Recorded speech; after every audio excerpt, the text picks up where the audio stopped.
Ενημέρωση και μουσική είναι εδώ. Διολκός 105,6. Καλό μεσημέρι σε όλο τον κόσμο. Είμαστε εδώ στο Διόλκος στους 105,6 και όπως σας έχουμε προαναγγείλει, σήμερα το πρόγραμμα είναι γεμάτο. Έχουμε μια περίπου 1,5 με 2 ώρες εκπομπή με δύο ανθρώπους που είναι του πνεύματος και των γραμμάτων που λέμε. Σαν επίσημος παρουσιαστής είναι ο Παναγιώτης Νικολόπουλος, εγώ απλώς κάνω λίγο τον πρόλογο. Και βέβαια μια γλυκύτατη καθηγήτρια από τα εκπαιδευτήρια Τσόγλου, η κυρία Βασιλική Παπαθανασίου, η οποία είναι φιλόλογος και διευθυντρία του γυμνασίου στο σχολείο. Τα εκπαιδευτήρια Τσόγλου έχουν, δεν ξέρω αν είναι για βρεφικό σταθμό, νηπιαγωγείο, δημοτικό, γυμνάσιο, λύκειο, πανεπιστήμιο δεν έχει ακόμα. Λοιπόν, εγώ θα σας καλησπερίσω και τους δύο. Καλησπέρα σας, κύριε Παπαθανασίου. Καλησπέρα, ευχαριστώ για την πρόσκληση. Και καλησπέρα, Παναγιώτη. Καλησπέρα. Και θα δώσω το λόγο στον Παναγιώτη, εγώ απλώς θα είμαι στον ήχο και στα τραγούδια, πουθενά αλλού. Είχαμε όντως πολύ καιρό να κάνουμε εκπομπή. Υπήρξε ένα μεγάλο κενό, το οποίο θα κοιτάξουμε να αναπληρώσουμε και κάνουμε την πρώτη μας εκπομπή με καλεσμένο. Ευχαριστούμε πάρα πολύ που είστε εδώ σήμερα. Και εγώ ευχαριστώ για την πρόσκληση. Είναι σημαντικό να αρχίσουμε να συζητάμε για την πόλη μας, για εκπαιδευτικά θέματα. Να πούμε ότι, το επαναλαμβάνω για να ακούσει ο κόσμος, ότι είναι από τα εκπαιδευτήρια Τσόγλου. Ναι, από τα εκπαιδευτήρια Τσόγλου. Ένα ιδιωτικό σχολείο της περιοχής μας. Στο Ισθμό, έτσι. Ναι, είναι σε μια προσπάθεια που θα ξεκινήσουμε να κάνουμε θεματικές πάνω σε εκπαιδευτικά θέματα με την παρουσία ανθρώπων που μπορούν να μας βοηθήσουν απαντώντας. Σχολείο με τεχνητή νοημοσύνη. Δεν το. Τεχνητή νοημοσύνη.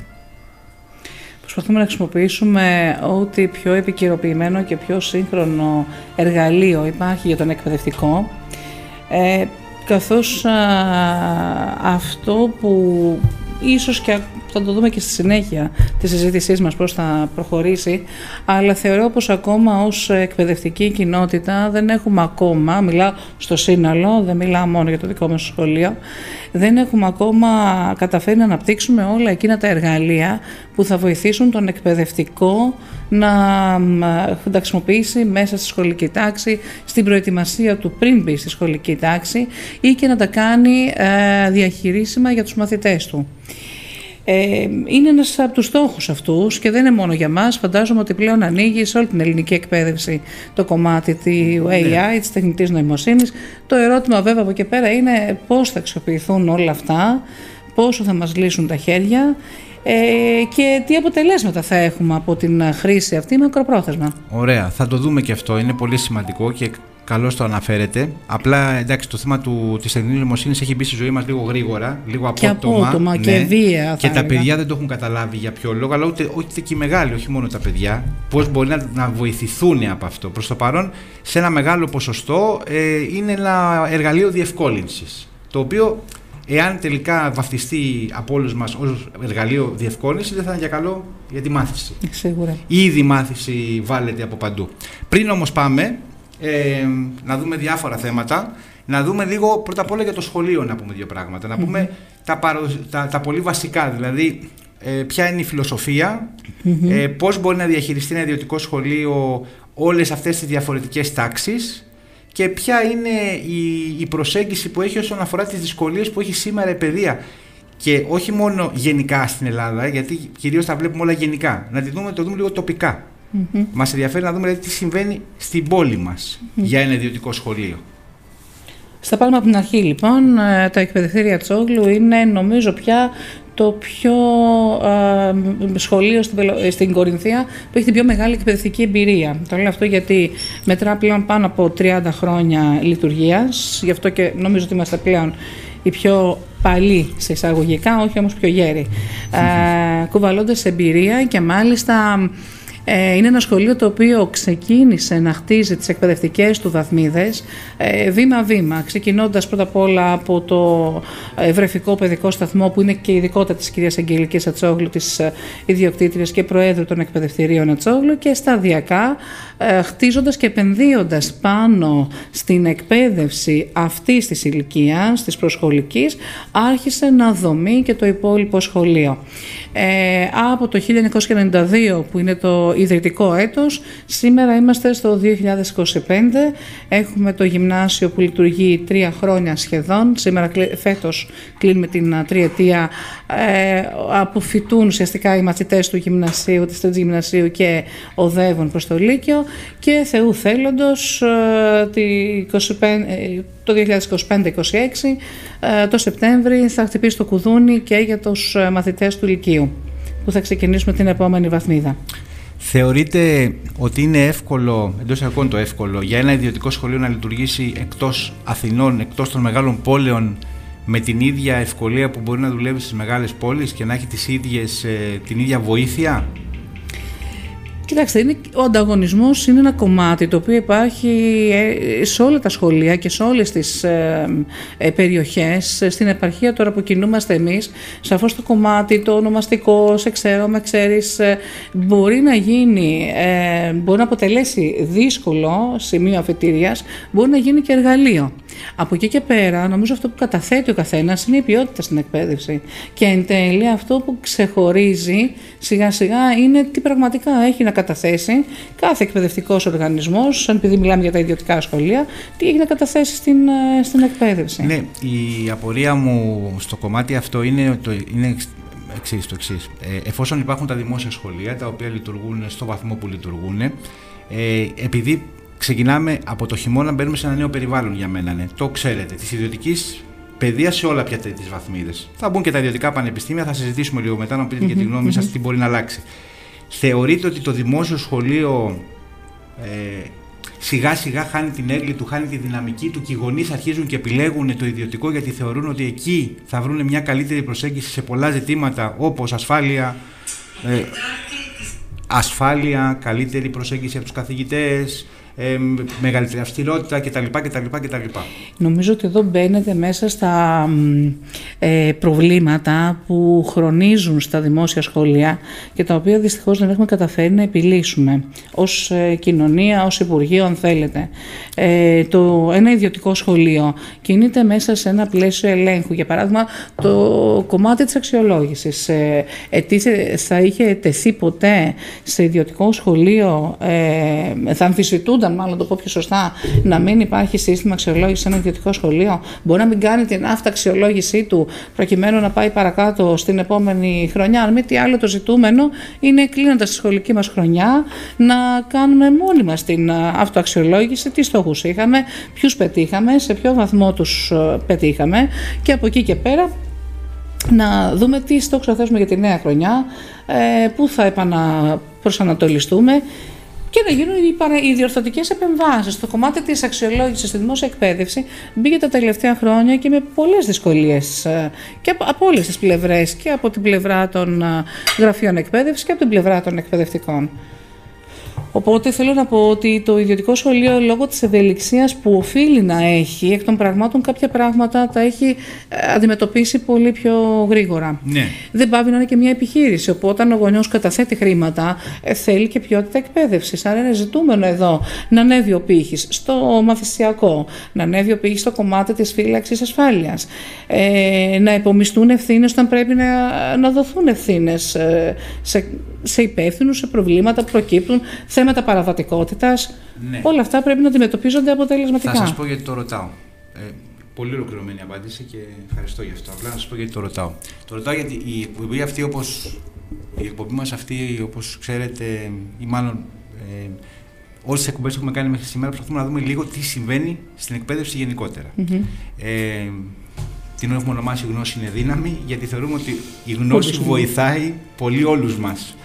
Αυτό είναι ένα θέμα λοιπόν που συζητήσαμε στην πρώτη μας κιόλας εκπομπή, ήταν τι θα γίνει με τα ιδιωτικά πανεπιστήμια στην παρούσα μορφή τους, που υπάρχει, υφίσταται, ούτως ή άλλως έχουμε πολύ καλά ιδιωτικά πανεπιστήμια εδώ και πάρα πολύ καιρό. Από τη στιγμή που θα γίνει η αναγνώριση.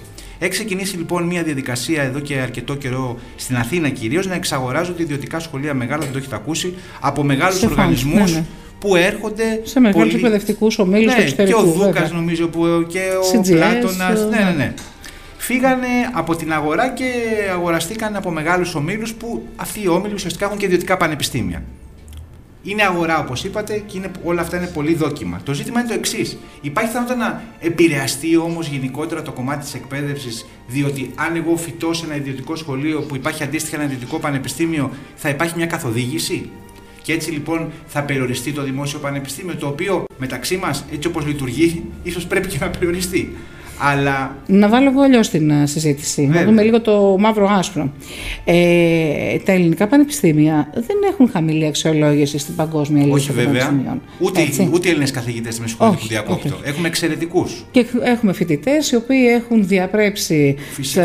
Έχουν λάβει την εκπαίδευση που έχουν λάβει και διαπρέπουν.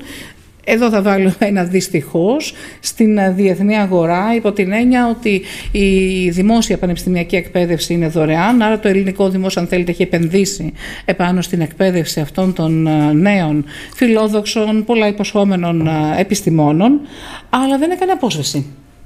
Πολύ σωστά. Έτσι. Άρα εδώ, αν θέλετε, ανοίγει και μια πόρτα, αν θέλετε, και για τους ανθρώπους όλους αυτούς που έχουν στο εξωτερικό. Διαμορφώνοντας δηλαδή την ιδιωτική εκπαίδευση, την ιδιωτική πανεπιστημιακή εκπαίδευση στην Ελλάδα, έτσι.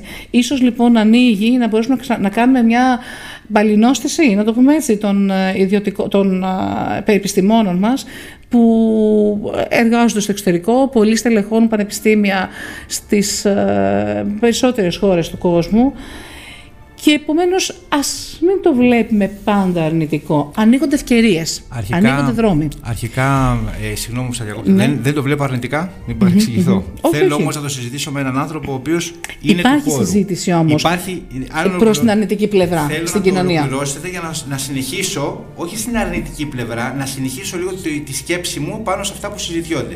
Εγώ, η ιδιότητά μου έχει να κάνει και με το κομμάτι εντός ακόμη του εκπαιδευτικού, δεν είμαι φυσικά εκπαιδευτικός, γιατί έχω να κάνω με μεγάλα άτομα στην ηλικία. Βλέπω όμως τις επιχειρήσεις πώς λειτουργούν, βλέπω τι ζητούν. Βλέπω και τα σχολεία πώς προετοιμάζουν τα παιδιά, βλέπω και τα πανεπιστήμια. Ας πούμε ότι έχω μια σφαιρική άποψη. Φοβούμαι λοιπόν, αν όμως ολοκληρώσατε, σας διέκοψα, τελειώσατε τη σκέψη σας. Και θα το επαναφέρω. Σε ένα δεύτερο επίπεδο πάλι θα έλεγα ότι όταν βλέπουμε ότι υπάρχει αυτή, ας μην την πω αναστάτωση, η διεύρυνση της αγοράς της εκπαίδευσης, εδώ καλείται και το δημόσιο σχολείο να επανασυνταχθεί. Άρα είναι καιρός για να επαναπροσδιορίσουν τα προγράμματα σπουδών και να λειτουργήσουν με ένα τέτοιο τρόπο που θα είναι ανταγωνιστικά. Δηλαδή, δεν θα ήθελα να φανταστώ ότι θα γίνει το δημόσιο σχολείο ο μονόδρομος για τις λαϊκές τάξεις, γιατί αυτή είναι η μεγάλη συζήτηση στην κοινωνία, και τα ιδιωτικά σχολεία θα είναι η ελίτ. Θα πρέπει να γίνει ένας επαναπροσδιορισμός του προγράμματος σπουδών, μια επικαιροποίηση και να στηθεί ένα ανταγωνιστικό πλαίσιο και για τα δημόσια σχολεία. Αυτή η άποψη για τις λαϊκές και μη τάξεις με βρίσκει αντίθετο, διότι δεν το βλέπω έτσι. Αυτό ο τρόπος που το βλέπω, και νομίζω ότι πρέπει να το βλέπουμε και εκεί πάνω να προσέξουμε, είναι το εξής. Εάν και εφόσον υπάρχει μια γενικότερη καθοδήγηση εντός εισαγωγικών σε ένα ιδιωτικό σχολείο το οποίο έχει όφελος, και καλά θα κάνει να έχει όφελος, να λειτουργεί με συνεργασία με 1 ή 2 ή 3 ξένα πανεπιστήμια, αν θα αρχίσουμε να παραγωνίζουμε στη σκέψη των μαθητών την ιδέα του δεν χρειάζεται να δώσεις πανελλήνιες, ήδη μιλώντας εγώ με...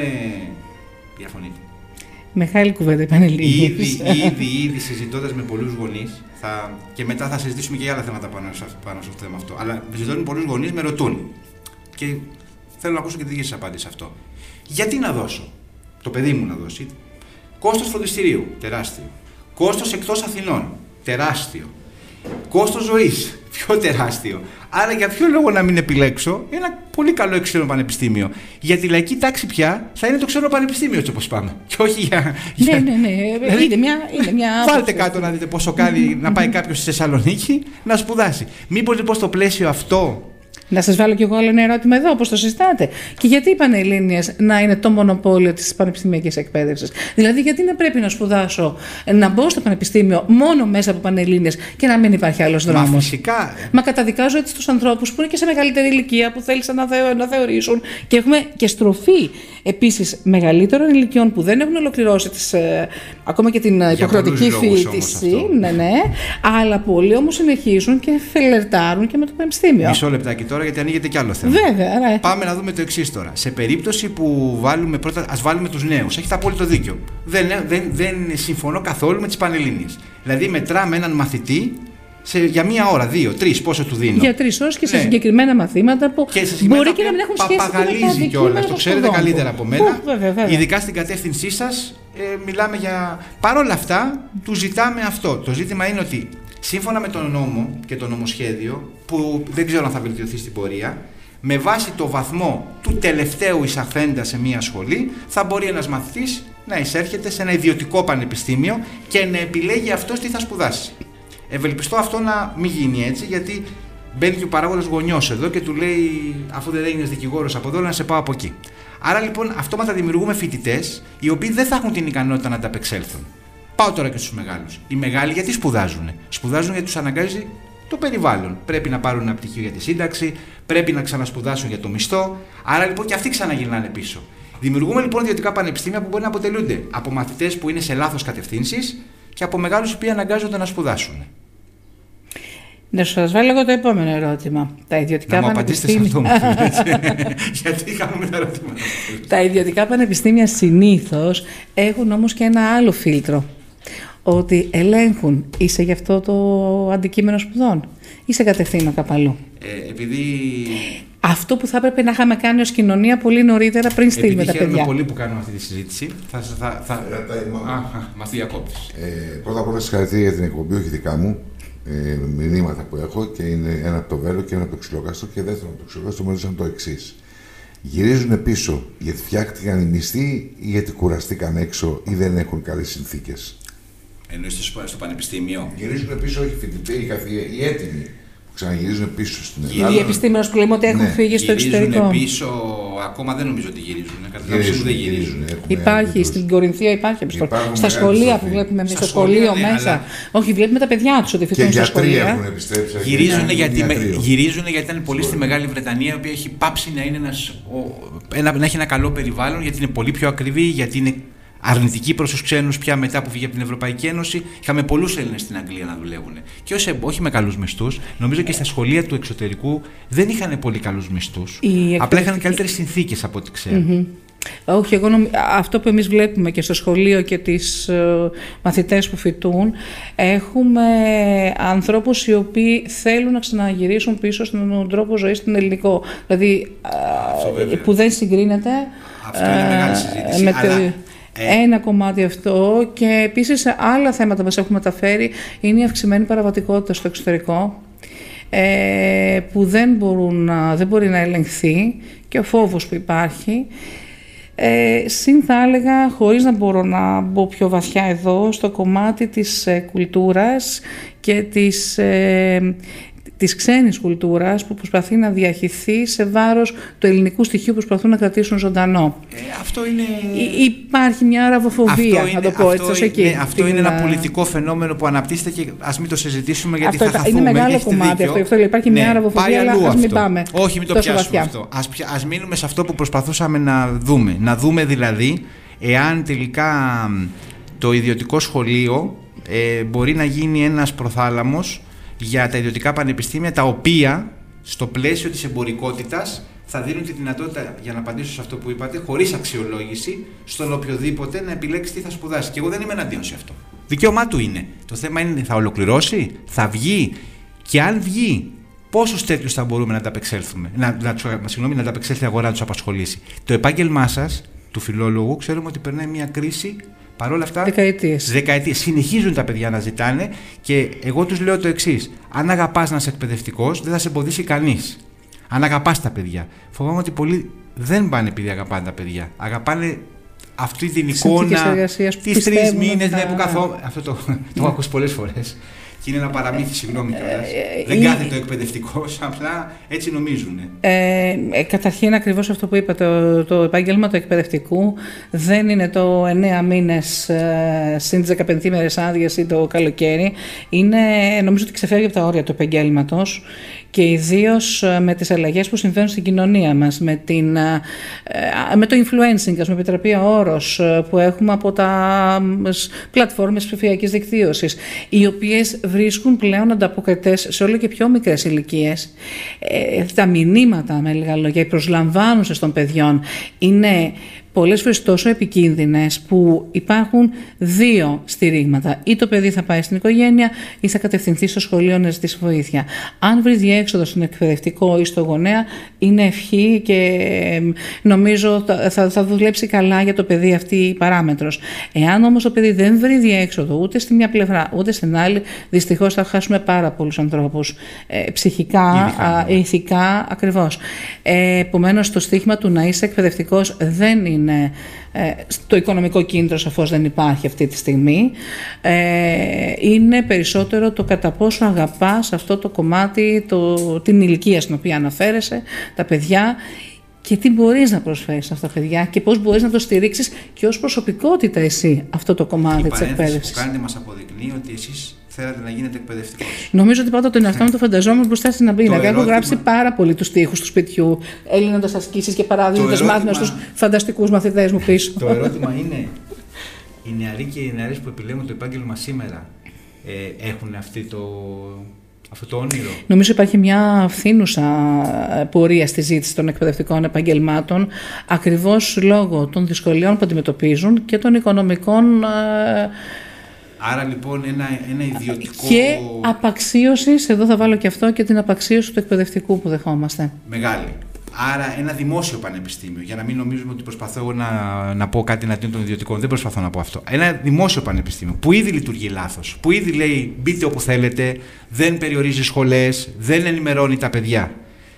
Και ένα ιδιωτικό το οποίο θα αναγκαστεί να γράψει κόσμο, γιατί κάπως πρέπει να συντηρηθεί. Δεν είναι κακό, το ξέρουμε αυτό. Μήπως χειροτερέψει λοιπόν το τοπίο και το αποτέλεσμα είναι να έχουμε και άλλους φοιτητές σε λάθος θέσεις. Για παράδειγμα, δικηγόρους, γιατρούς, φιλολόγους, εκπαιδευτικούς και όχι άλλες ειδικότητες.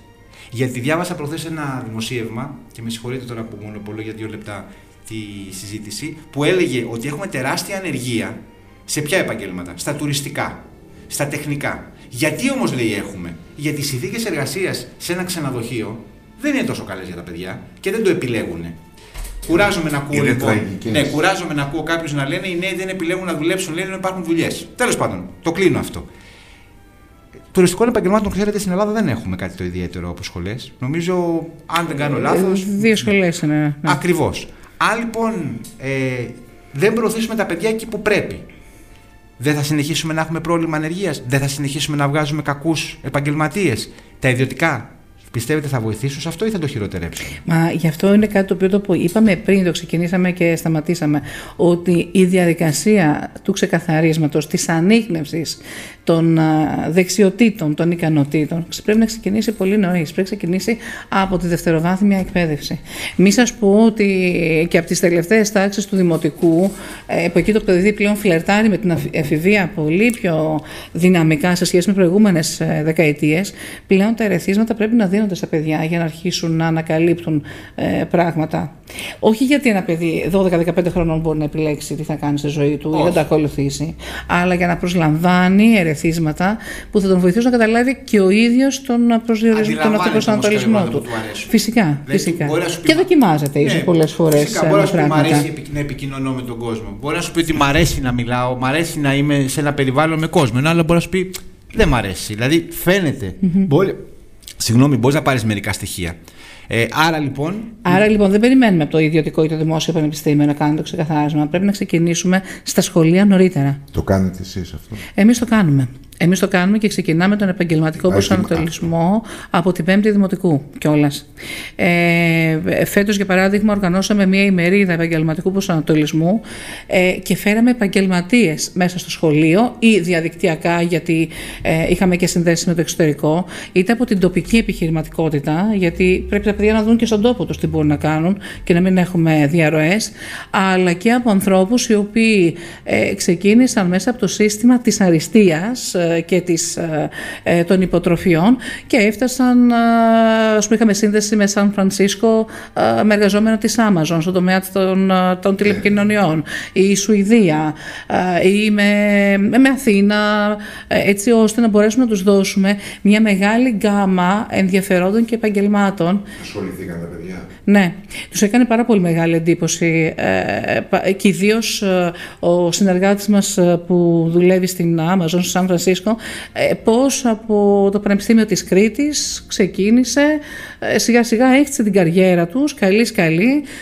και έφτασε να δουλεύει σε μια πολύ μεγάλη πολυεθνική και τους εντυπωσιάζει το κομμάτι της εταιρείας, σίγουρα έτσι αυτό είναι, γιατί είναι στα ενδιαφέροντα των εφήβων, αλλά τους έκανε εντύπωση το πώς, ας πούμε, πέρασε στην άλλη πλευρά του Ατλαντικού και διαπρέπει, γιατί συνήθως τα παιδιά σε αυτή την ηλικία ακόμα δεν μπορούν να χτίσουν μεγάλα όνειρα ή βλέπουν μέσα στα πολύ μικρά στενά τοπικά όρια κάποια πράγματα, ή αν θέλετε αυτό που λέω εγώ, ότι πολλές φορές δεν έχουν ερεθίσματα και δεν μπορούν να δουν, να αντιληφθούν ότι η τοπική κοινωνία έχει πάρα πολλά θετικά στοιχεία, αλλά δυστυχώς έχει αυτό που λέμε τον επαρχιωτισμό μέσα της, χωρίς να το επικρίνω, αλλά είναι δεδομένο. Είναι ακριβώς, είναι ένα δρόμο το οποίο πρέπει να αλλάξουμε λίγο την κουλτούρα μας. Δεν είναι κακό όμως αυτό να υπάρχει.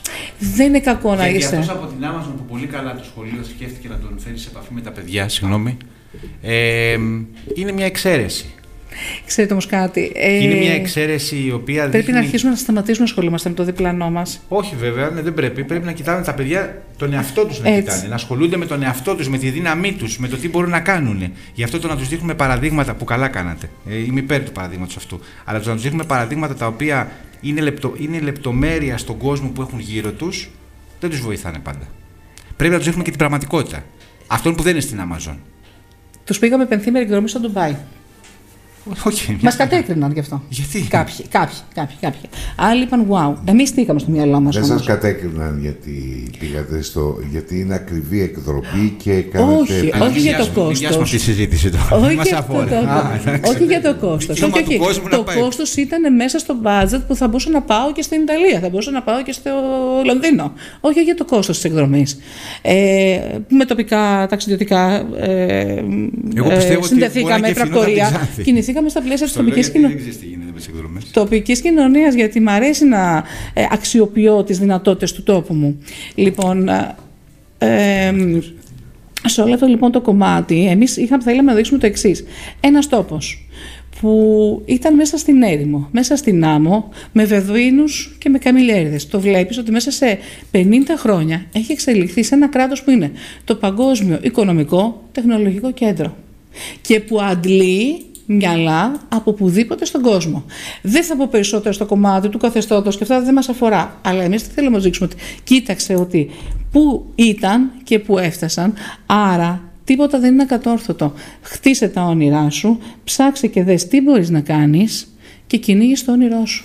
Και επειδή το θέμα είναι πάρα πολύ σημαντικό και έχουμε πάρα πολλά μηνύματα και σας ευχαριστώ πάρα πολύ, έναν προς έναν και μία προς μία. Πάει, δεν ξέρω αν θα πάει. Τέλος πάντων, έχουμε και φιλόλογο απέναντι και μπορεί να. Γιατί εκτός από αυτή τη φιλόλογο εδώ, τη Βασιλικούλα, έχω και την κόρη μου, ευτυχώς είναι στην Αθήνα, έχω και την Εύη, έχω και την άλλη μου την ξαδέρφη και έχω και την παραπάνω την ξαδέρφη. Όλες πέσανε με τη φιλολογία. Ένας μαθηματικός δεν βγήκε να μας λέει και δεν το λες σωστά, όπως τα ακούς, Βασιλική. Δεν λέγεται έτσι. Ντροπή δημοσιογράφος και μιλάς έτσι στον αέρα. Λοιπόν, Παναγιώτης Νικολόπουλος, ο οικοδεσπότης, και η κυρία Βασιλική Παπαθανασίου, καθηγήτρια και διευθύντρια στο σχολείο τα εκπαιδευτρία Τσόγλου, και νομίζω ότι έχει πολύ ενδιαφέρον να πάμε σε όλη την ώρα χωρίς να καταπιείτε ούτε μια γουλιά νερό. Θα πετάξεις ένα σχολιάκι, θα το πετάξεις, δεν μπορείς, κάτι πάλι πέταξες, άκουσα. Κάτι είπες πάλι. Προχωρώ. Δεν είναι, αφήνεις εκπομπή να δεν πεις κάτι. Λοιπόν, ξαναγυρνάμε στο Ντουμπάι. Εγώ δεν είμαι εκπαιδευτικός. Δεν μιλάω για τα ελληνικά σου, για άλλα πράγματα αναφέρθηκα. Λοιπόν, πάμε τώρα. Θεωρώ ότι το Ντουμπάι όντως ήταν ένα φανταστικό ταξίδι και μπράβο σας. Απλά σε κάθε χώρα που πηγαίνουμε, συνήθως βλέπουμε την εικόνα που μας δείχνουν οι ντόπιοι, η χώρα. Αυτό που θέλει να δούμε. Αυτό ισχύει και εδώ, όταν θα έρθει κάποιος στην Ελλάδα. Δεν βλέπουμε το υπόλοιπο.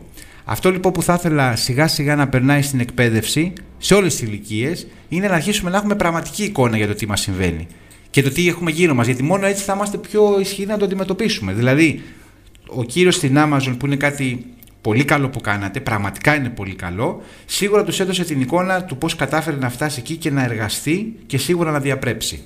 Δεν συζήτησαν μαζί του ούτε τις ώρες εργασίας του, ούτε τις συνθήκες εργασίας του, ούτε το δεδομένο που ξεκίνησε μετά τον COVID, που το ξέρετε ποιο είναι, να δουλεύουν πολύ από το σπίτι και να έχουν ένα καινούριο περιβάλλον εργασίας σε σχέση με το παρελθόν. Σίγουρα στην Amazon υπάρχουν τέτοια, όπως και στην Google κτλ. Σε όλες τις εταιρείες, ναι. Καλό είναι, που μπορεί να το κάνετε φυσικά, και θέλω την άποψή σας, τα παιδιά να κάνουν και τέτοιες συζητήσεις. Από τα παιδιά πήγαν ερωτήσεις πολύ στοχευμένες και βέβαια ακόμα και το κομμάτι της αξιοκρατίας ετέθηκε από τα παιδιά, όχι από τον ίδιο τον ομιλητή, ετέθηκε από τα παιδιά, ποιες δυσκολίες συνάντησε, τον τρόπο ζωής, όπως λέμε, που διαφέρει, σίγουρα τίποτα δεν συγκρίνεται με την δική μας χώρα. Τώρα από εκεί και πέρα ήταν μια εκδήλωση, μια ημερίδα ή μια συνέντευξη τέλος πάντων που μπορέσαμε να πάρουμε από έναν άνθρωπο τόσο μακριά, αλλά δεν σταματάμε εκεί, δεν σταματάει εκεί ο επαγγελματικός προσανατολισμός. Είναι πάρα πολύ σημαντικό και εκτός πλαισίου, εκτός προσανατολισμού, οι μαθητές να έχουν μια άρτια εικόνα της κοινωνίας και των προβλημάτων που αντιμετωπίζει. Και το ξενταλέω όχι μόνο στα πλαίσια του επαγγελματικού προσανατολισμού, αλλά ως κοινωνία. Δεν πρέπει να έχουμε τα παιδιά μέσα στη γυάλα και όταν έρθει η στιγμή να βγουν, γιατί κάποια στιγμή θα πρέπει να βγουν, θα πρέπει να εργαστούν, θα πρέπει να διαχειριστούν τις υποθέσεις τους μόνοι τους και να μην ξέρουν τι να κάνουν. Εδώ λοιπόν το στίχημα των σχολείων, το μεγάλο στίχημα, κρύβεται πίσω από τη λέξη εξωστρέφεια. Τα σχολεία πρέπει να είναι ανοιχτά στην κοινωνία. Τα σχολεία πρέπει να κάνουν. Οι μαθητές πρέπει να βγαίνουν από τις τάξεις. Έχει περάσει η εποχή που όλη η μάθηση διεξαγόταν μέσα σε λίγα τετραγωνικά με έναν δάσκαλο ως αυθεντία και ένα παραδίδι. Πλέον οι μαθητές πρέπει να βγαίνουν από την τάξη, να πλαισιώνουν κοινωνικές δομές, να έρχονται σε επαφή με τους ανθρώπους, τους καθημερινούς, να έρχονται σε επαφή με συνομιλίκους τους και από άλλες περιοχές. Είναι σε ένα ευρύ πλαίσιο και πολυεπίπεδο πλαίσιο συνεργασιών και δράσεων. Δεν γίνεται όμως αυτό δυστυχώς. Δεν γίνεται στο βαθμό που θα θέλαμε τουλάχιστον. Και να μιλήσω για την Αθήνα, γιατί εγώ από εδώ είμαι, αλλά δεν έχω τόσο πολύ την εικόνα. Αλλά αυτό που θα δούμε στα δημόσια σχολεία της Αθήνας, για παράδειγμα, εγώ κατοικώ στο Μενίδη. Είναι μια περιοχή που ξέρετε όλοι. Και με δυσκολίες. Με τεράστια προβλήματα. Δηλαδή, ένας εκπαιδευτικός εκεί θεωρώ ότι επιτελεί ένα έργο πάρα πολύ δύσκολο, γιατί έχει να κάνει και το περιβάλλον χώρο που μπορεί να τον έχετε και εδώ. Και κοινωνικές ομάδες. Πολλές διαφορετικές κοινωνικές ομάδες. Λοιπόν. Άρα λοιπόν δεν το έχουμε σε καμία περίπτωση. Για παράδειγμα, ένα σχολείο όπως είναι το δικό μας, το οποίο πηγαίνει η κόρη μου και του χρόνου δίνει πανελλήνιες, και είναι ένα σχολείο 135 ετών και έκλεισε τώρα έγινε 135 ετών το σχολείο. Συζητώντας μια ημερίδα που έγινε, ακούσαμε πώς μέσα στα χρόνια αυτό το σχολείο άλλαξε, πώς ήταν παλιά και πώς έχει φτάσει να είναι σήμερα. Δηλαδή έβλεπες ότι η εξέλιξη δεν υπήρχε, έβλεπες το αντίθετο. Ναι. Και δεν υπήρχε γιατί δεν υπάρχουν αυτά που λέτε εσείς. Δεν υπάρχει σύνδεση σχολείου με κοινωνίας, δεν δίνονται στα παιδιά τις ευκαιρίες που δίνονται. Πήγαν τα παιδιά φέτος στις Βρυξέλλες, αυτή η φουρνιά των παιδιών, γιατί ήταν μια απόφαση της διευθύντριας να το κάνει. Άμα πάμε χρόνια πίσω, γιατί πήγαινε και ο γιος μου στο ίδιο σχολείο, δεν θα δούμε τέτοιες δραστηριότητες, θα δούμε μια εκδρομή στο πάρκο Τρίτσι. Δηλαδή θέλω να πω ότι τελικά δεν γίνεται για όλα τα παιδιά αυτό το πράγμα. Και χαίρομαι να γίνεται από εσάς. Δεν ξέρω αν γίνεται και όλα από όλα τα ιδιωτικά βέβαια.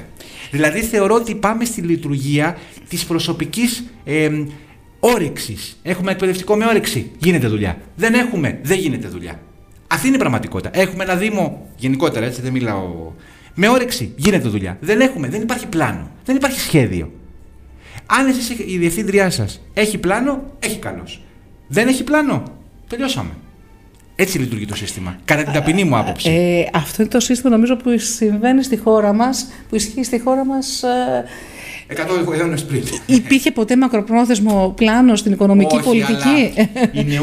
Οι νεότεροι που εσείς προετοιμάζετε και καθημερινά παλεύετε για να τους κάνετε πολίτες πρώτα απ' όλα, σωστούς πολίτες, με άποψη, με γνώμη, πέρα από επαγγελματίες. Νομίζω το πρωτεύον είναι να γίνουν καλοί άνθρωποι. Ακριβώς. Λοιπόν, εσείς λοιπόν πολεμάτε καθημερινά, θέλετε να δημιουργήσετε και ανθρώπους που θα το σταματήσουν πια αυτό. Γιατί αν σας ρωτήσω, ίσως μου πείτε, βγάλετε ένα στατιστικό, επειδή κάνω κι εγώ, ασχολούμαι και εγώ με τον επαγγελματικό, βγάζουμε κάποια στατιστικά στο τέλος και βλέπουμε τόσο % μας είπανε τους ενδιαφέρει η νομική. Τόσο %, τα ποσοστά είναι τραγικά.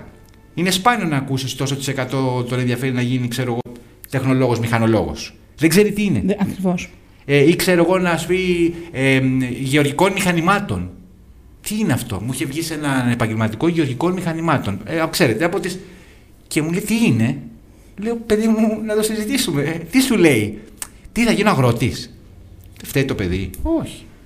Και περιττό να πω, και κλείνω την παρένθεση που ήταν μεγάλη, ότι οι γονείς άμα τους πεις κάτι που δεν τους αρέσει, είναι ικανοί να σκοθούν να φύγουν από την ώρα της ανάλυσης. Μην μου πείτε, σας έχει τύχει αυτό? Οι γονείς θέλουν να ακούν αυτά που θέλουν να ακούν, αλλά εμείς ως εκπαιδευτικοί τους λέμε αυτά που πρέπει να ακούσουν. Δύο παραδείγματα θα σας πω. Γυρνάω στο κομμάτι των δράσεων που λέγατε. Εμείς φέτος, επειδή έτυχε να μας ζητήσουν μια ενημέρωση από το γραφείο της δευτεροβάθμιας, γιατί ξέρετε ότι παρότι είμαστε ιδιωτικά σχολεία, υποκείμεσα στην ίδια νομοθεσία που υπόκειται κάθε δημόσιο σχολείο, και όπως συμπλήρωνα το έντυπο, αναθέτω σε έναν συνάδελφο να μετρήσει λίγο τις δράσεις που έχουμε κάνει φέτος έως εχθές, που συμπλήρωνα το έντυπο. 110 δράσεις έχουμε φέτος. 110 δράσεις. Και είμαστε ένα μικρό σχολείο, γιατί είμαστε νεότευτο σχολείο. Σημαντικό. Κρατήστε το αυτό. Το κρατώ για να ρωτήσω πόσα κάνετε τα δημόσια της περιοχής. 110 δράσεις μέσα σε 8 μήνες. Πάω πίσω σε αυτό που λέγατε. Έρχεται μια μητέρα και μου λέει: θέλω να πείσετε το παιδί μου να διαβάζει λογοτεχνία, γιατί δεν διαβάζει καθόλου, μόνο σε ένα κινητό. Τα γνωστά αυτά που λέμε. Όλα τα παιδιά. Τι να αφήνω να λέει 10 λεπτά, μου έλεγε. Λέω, να σας ρωτήσω κάτι. Φροντίστε, λέω, την διατροφή του παιδιού σας. Πώς, μου λέει, στο σπίτι μας μόνο χυμή, προϊόντα διατροφή σωστά. Ναι, λέω, το βλέπω, το παιδί προσέχει πάρα πολύ, είναι μια χαρά. Οκ. Διαβάζετε λογοτεχνία. Και μένει άφωνη. Αν εσείς, λέω, δεν δώσετε το παράδειγμα, για πώς εγώ θα πάρω το παιδί από το σβέρκο κυριολεκτικά, θα του βάλω ένα βιβλίο μπροστά του και θα του πω διάβασε. Εσείς είστε το παράδειγμα, εσείς είστε το πρότυπο και εμείς ακολουθούμε. Μόλις ολοκληρώσετε, έχω μια πολύ σοβαρή ερώτηση. Αυτό θέλω να πω, ότι ναι, οι γονείς δεν θέλουν να τα ακούσουν όλα.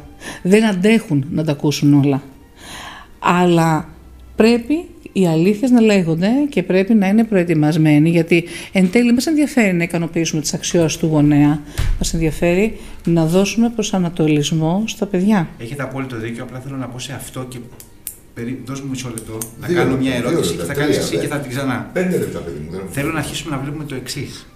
Μελετώντας με βάση τη δική μου ηλικία, από πίσω έρχονται νεότεροι γονείς. Ο γιος μου μένει 23, ήμουνα νέος όταν τον έκανα, είμαι στην κόρη μου 17. Βλέπω λοιπόν τους γονείς που είναι 30, 35, ξέρετε.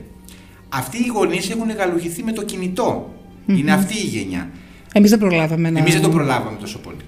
Εάν δούμε τη γενιά που έρχεται τώρα, με τι θα έχει γαλουχηθεί? Με το χάος. Δηλαδή ζουν σε ένα κινητό όλο το 24ωρο. Πώς αυτή λοιπόν η γενιά, έτσι όπως έχει μεγαλώσει, να κάνει παιδιά που θα αγαπάνε τη λογοτεχνία? Ακόμα και η προηγούμενη, δεν ξέρω η ηλικία της κυρίας που μιλήσατε. Θα κάνει γενιά. Θα κάνει παιδιά. Μεγάλη συζήτηση. Μην το πιάσουμε. Θα σας πω εγώ. Μην το πιάσουμε αυτό. Σας παρακαλώ. Ένα, το κρατούμε. Η υπογεννητικότητα είναι άλλο θέμα. Αλλά, συγγνώμη, τι αντίληψη της πραγματικότητας θα έχουν αυτά τα παιδιά, πείτε μου? Καμία δεν θα έχουν. Πώς θα μάθουν? Σε ένα virtual reality. Δηλαδή, για παράδειγμα, εχθές που συζήταγα με μια μητέρα που κάναμε έναν επαγγελματικό προσανατολισμό και επέμενε το παιδί, μου έκανε τεράστια εντύπωση. Συγγνώμη τώρα, θα το πει σε λίγο. Δεν έχω πρόβλημα. Επέμενε λοιπόν το παιδί ότι εγώ θέλω να κάνω δική μου δραστηριότητα επιχείρηση. Τέτοιου ηλικίου, ξεκάθαρο το παιδί. Τι επιχείρηση? Θέλω να γίνω μάγειρας. Θέλω να ανοίξω εστιατόριο και συζητώντας μαζί του είδα ένα παιδί συνειδητοποιημένο. Αυτό είχε εικόνα. Απόλυτη εικόνα. Λένε θέλω να γίνω επιχειρηματίας, αλλά δεν ξέρουμε τι λέμε. Και του λέω, παιδί μου, πώς είσαι στα μαθηματικά? Μου λέει, όχι πολύ καλός. Του λέω, για να γίνει ένας επιχειρηματίας πρέπει να ξέρεις και λίγο λογιστικά και λίγο νομικά. Πρέπει να το ψάξεις, να διαβάσεις. Συζητήσαμε το παιδί. Και μου λέει λοιπόν η μητέρα, ναι, αλλά έχει ανασφάλεια το επάγγελμα. Ο πατέρας του θέλει να γίνει δημόσιος υπάλληλος. Και μου είχε δείξει το δείκτη της οικογενειακής επηρεασμού 65%. Το παιδί δηλαδή καταπιεζόταν καθημερινά. Ο πατέρας λοιπόν είχε αυτή την άποψη και του μετέφερε αυτό το πράγμα και το πίεζε. Και του λέω, εγώ μου λέει διαβάζω κιόλας πάνω στη συζήτηση και δεν είμαι και τόσο του κινητού. Ενώ οι γονείς την ώρα που μιλάγαμε, όση ώρα μιλάγαμε, η μητέρα ήταν στο κινητό. Λέω λοιπόν, αυτή η μητέρα που ήταν πολύ πιο νέα από μένα, και το επηρεάζει λάθος και του δίνει κακό παράδειγμα και δεν φταίει αυτή γιατί έτσι έχει μεγαλώσει. Αυτό το πράγμα λοιπόν μεταφέρεται από γενιά σε γενιά. Δεν μπορεί αυτή η μητέρα που της είπα να διαβάζει, δεν μπορεί να διαβάσει. Αν τη ρωτήσουμε, είναι στο κινητό, είναι στο TikTok, είναι στα κοινωνικά δίκτυα, έχει Facebook και άμα της πεις να επικοινωνήσει, δεν σε παίρνει καν τηλέφωνο. Στέλνει στο Messenger, πώς το λένε αυτά, καρδούλες. Που εκνευρίζομαι πάρα πολύ με τις καρδούλες. Ναι. Άρα λοιπόν, αυτό δεν θα είναι ακόμα χειρότερο σε λίγα χρόνια? Φυσικά. Εσείς τι κάνετε δηλαδή με το. Πώς το βλέπετε το θέμα του κινητού, το έχετε περιορίσει, το έχετε απαγορεύσει? Τώρα βάζει όλο θέμα. Μέσα στο σχολείο ισχύουν οι κανόνες ούτως ή άλλως του Υπουργείου. Τους έχουμε διανθίσει βέβαια λίγο τους κανόνες εμείς. Αλλάξει δηλαδή, κάτι πιστεύετε? Να σας πω κάτι. Προσωπικά, αν θέλετε, δεν είμαι κατά του κινητού μέσα στο σχολείο. Εγώ είμαι κατά του κινητού. Γιατί όταν. Ακριβώς. Δηλαδή το απαγορευτικό δεν διδάσκει τρόπο χρήσης. Ποια είναι η σωστή χρήση? Η σωστή χρήση του κινητού είναι μπορεί να γίνει εργαλείο και μέσα στη σχολική τάξη όταν μπορεί να γίνει. Είναι απαράδεκτο να απαγορεύεις κάτι για να το λύσεις, όπως και είναι και απαράδεκτο μετά τη διαφήμιση, θα το πιάσω αυτό, γιατί είναι να λες ότι θα σε βάλω να κάνεις, πώς το λέει, εργασία κτλ. Δεν ξέρω τι λέει. Όσοι είστε βίοι, όσοι κάνετε, όσοι δεν ακούτε τον καθηγητή, θα σας βάλουμε και θα σας βάλουμε υπό επίβλεψη κτλ. Ερώτημα και στους δύο σας και είναι πολύ σοβαρό.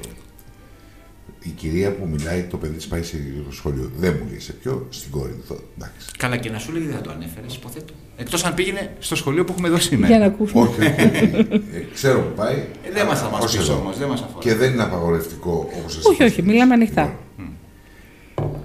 Τα παιδιά θέλουν να πάνε στο ιδιωτικό πανεπιστήμιο γιατί βλέπουν ότι είναι άμεση χρόνου, τόπου, πληρώνουμε και θα πάρουμε πτυχίο.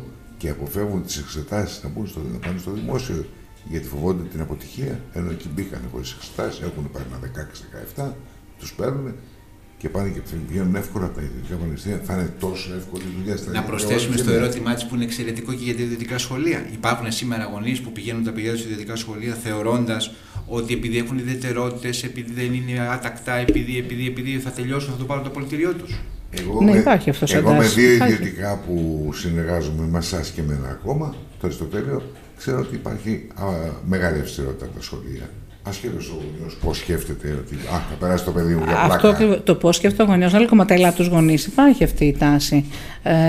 Ότι θα υπάρχει μία άφεση αμαρτιών. Επειδή θα πληρώσω κάποια. Επειδή θα πληρώσω. Αλλά εδώ το σχολείο, ένα ιδιωτικό σχολείο, μπορεί να είναι ιδιωτική επιχείρηση.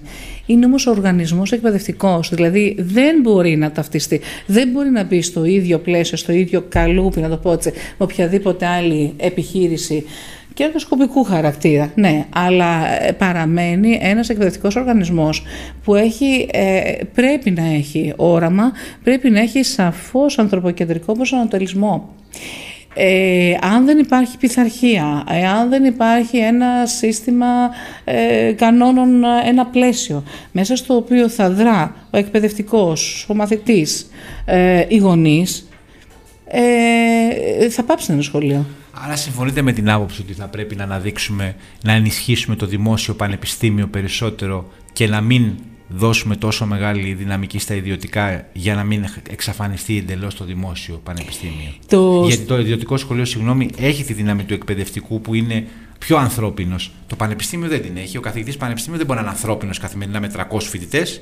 Ο άνθρωπος μπαίνει σε μια τάξη. Δεν έχουμε τις υποδομές στα πανεπιστήμια για να το κάνουμε και αυτό. Δεν μπορεί κιόλας. Ναι, δεν την έχουμε πολύ σωστά. Δεν υπάρχει και σε μια χαοτικία. Ναι, φεύγει πια. Αμφιθέατο 300 ατόμων. Εσείς μπορείτε να του μιλήσετε καθημερινά. Δεν μπορεί να μιλήσει τώρα ο καθηγητής πανεπιστημίου, όχι επειδή είναι καθηγητής, αλλά επειδή δεν γίνεται, δεν μπορεί να το κάνει αυτό. Αν θέλετε, αλλάζει και ο ρόλος του. Δηλαδή, πλέον ο φοιτητής είναι ενήλικας. Μεγάλη κουβέντα, γιατί είναι εκπαιδευτικός. Θα έπρεπε να το βλέπει σαν παιδί ακόμα. Τι ενήλικας, δηλαδή, συγγνώμη, εσείς ο μαθητής της Τρίτης Λυκείου είναι 17-18 πολλές φορές αν έχει κερδίσει και διορθώστε με. Και 19 γίνεται ενήλικας επειδή πέρασε μια σχολή. Συνεχίζει παιδί να είναι. Η κουλτούρα του σχολείου και του πανεπιστημίου έχουν παρασάγκα. Ναι, αλλά δεν έχει φύγει ακόμα στα 19, ακόμα το έχει μέσα του το, πώς το λένε, το μαθησιακό, το μαθητικό. Πώς θα αντιμετωπίζετε ξαφνικά? Εντάξει, τα αφήνουμε αυτό. Δεν θα πρέπει λοιπόν να το προσέξουμε. Γιατί τώρα, από ό,τι έχω μάθει, έχουν ήδη πάρει 2 πανεπιστήμια, χωρίς να αναφέρουμε, την πιστοποίηση ότι μπορούν να λειτουργήσουν. Νομίζω ότι 10-12 θα τα έχουμε σίγουρα μέχρι το τέλος του χρόνου. Και καλώς θα τα έχουμε. Αυτά είναι και μεγάλα. Και προϋπήρχαν κιόλας. Δηλαδή δεν θα είναι κάτι καινούριο. Αναγνωρίζουμε προς το παρόν αυτά που ήδη είχαμε. Λογικό. Το Harvard θα έρθει, ας πούμε. Μπορεί και να έρθει. Το θέμα είναι τι ειδικότητα θα φέρει. Κατ' εμέ. Φαντάζομαι δικηγόρους. Εντάξει, σίγουρα θα κινηθούν στις σχολές, τις βασικές, στις σχολές της αγοράς. Αυτό είναι και το πρόβλημα. Γιατί αν αρχίσουμε. Πρέπει να βάλουν φίλτρα, μου σκεφτεί. Πρέπει να του τα βάλει το Υπουργείο πρώτα απ' όλα. Συγγνώμη κιόλας. Το κράτος πρέπει να τα Δηλαδή βάλει. και το ίδιο το ιδιωτικό πανεπιστήμιο το συμφέρει να πάρει φοιτητές που δεν θα μπορέσουν να ολοκληρώσουν σπουδές. Κοιτάξτε, για να είμαστε ξεκάθαροι. Εάν κάποιους το ρωτήσουν, θέλει το παιδί σου να σπουδάσει στο Harvard νομική ή στο Πανεπιστήμιο Θεσσαλονίκη και να λείπει κιόλας, τι θα πει? Στο Harvard θα πει. Δεν του πάει και πιο ακριβά. Σίγουρα δεν του πάει. Είναι σίγουρο. Άρα λοιπόν τι θα επιλέξει? Ξέρετε πάρα πολύ καλά ότι το Πανεπιστήμιο Πατρών έχει συγχωνεύσει τις μισές περιοχές. Ήθελα να σας το πω και σαν ερώτημα. Δηλαδή, πόσο σωστό είναι να συγχωνεύονται συνέχεια σχολές? Πάει το ΤΕΙ λογιστικής. Πάει τα ΤΕΙ που είχαμε γύρω-γύρω. Ολόκληρη Κόρινθος έχει ένα ΤΕΙ. Δεν θα έπρεπε να έχει? Ένα μεγάλο ισχυρό ΤΕΙ με πολύ κόσμο. Και ας μην έχει Κόρινθος. Πού είναι το πιο κοντινό μας ΤΕΙ εδώ? Που δεν υπάρχει και ΤΕΙ πια δηλαδή. Ναι. Όλο αυτό δεν είναι τεράστιο πρόβλημα, δεν υπάρχει μια απαξίωση. Ο Κορίνθιος δεν θα επιλέξει το Δυτικό Πανεπιστήμιο, πιστεύετε, καλύτερα? Γιατί να επιλέξει να το στείλει το παιδί του στην Κρήτη? Να σας βάλω εγώ ένα άλλο εδώ, μια άλλη παράμετρο. Το Δημόσιο Πανεπιστήμιο έχει κάνει μια καταγραφή των αναγκών της αγοράς. Το Δημόσιο Πανεπιστήμιο... Δηλαδή χρειαζόμαστε πραγματικά διασκορπισμένες τόσες σχολές? Χρειαζόμαστε διασκορπισμένες σχολές με επαγγέλματα τα οποία έχουν να κάνουν με την αγροτική παραγωγή, με τον τουρισμό, με τις νέες τεχνολογίες. Μιλάτε πολύ στοχευμένα. Αυτά χρειαζόμαστε. Όχι, δεν χρειάζεται. Συγγνώμη λίγο. Τα πανεπιστήμια γίνανε στην επαρχία για να έχουμε τουρισμό. Συγγνώμη λίγο. Αυτό έχει φύγει προπολού και το βόλεμα των διαφόρων πολιτικών. Θα ανοίξω 5 σχολές στην τάδε πόλη για να τις βοηθήσω. Αν αυτές τις παρεμβάσεις σου, κλείστε το, κύριε. Θα αλλάξω χολύπτη. Λοιπόν, με συγχωρείτε.